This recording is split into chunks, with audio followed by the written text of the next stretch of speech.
Welcome to Griffin's Gaming Guide. In this video I'm going to show you where you can acquire the Plasma Cutter Long Gun, which is found in Titan's Reach on the Rood. However, before you can get to it, you also need to go to the extraction hub somewhere, be it in campaign or in adventure mode, go through a very dangerous area and acquire the Navigator's Helm helmet, which you can equip. So as it's an equipable, it doesn't matter if you get it in campaign or adventure mode. Unlike most items in Remnant 2, you can't kind of switch between the modes and still keep your quest items.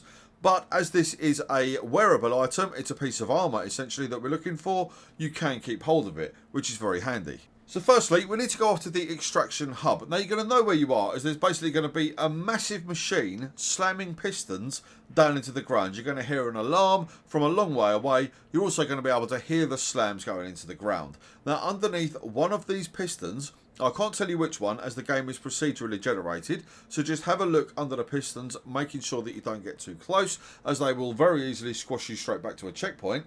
You're going to see a small hole that you can get through, providing you're quick about it. You need to stay right at the edge of the piston. As soon as the piston starts raising, crouch down, go forward very quickly, or as quick as you can, and drop down into the hole just before the piston smashes down above you.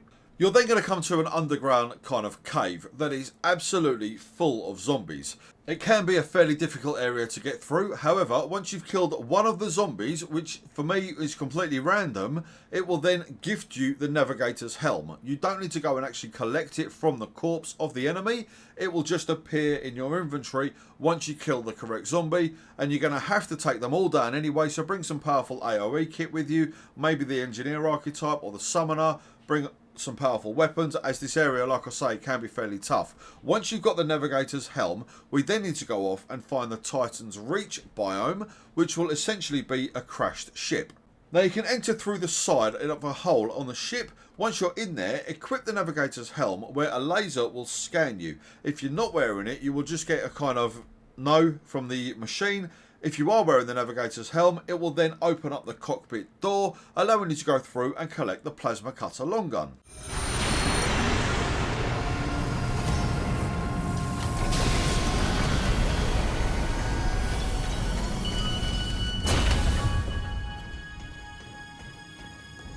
I could use that.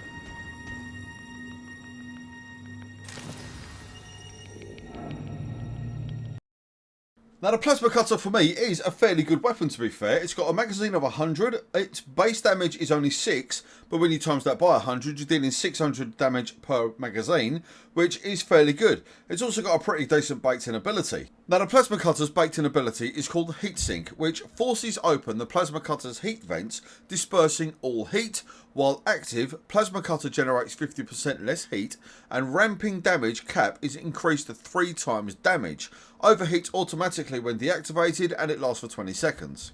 So what that basically means is you're going to be dealing a bit more damage, and you're going to be able to deal damage for longer before this thing gets too hot. However, once the mod has finished its run, after the 20 seconds are up, you're then going to be essentially out of action for a good couple of seconds whilst this thing does what it needs to cool down. So it's a bit of a tactical one. It is very powerful though. But anyway, let's a look at where you can acquire the Plasma Cutter Long Gun. Whether or not you use it is of course your choice, as is whether or not you feel like subscribing to Griffin's Gaming Guides, which I would very much appreciate. Either way though, whichever you decide to do, please take care of yourselves out there, enjoy the rest of your day, and I do look forward to seeing you back here at Griffin's Gaming Guides.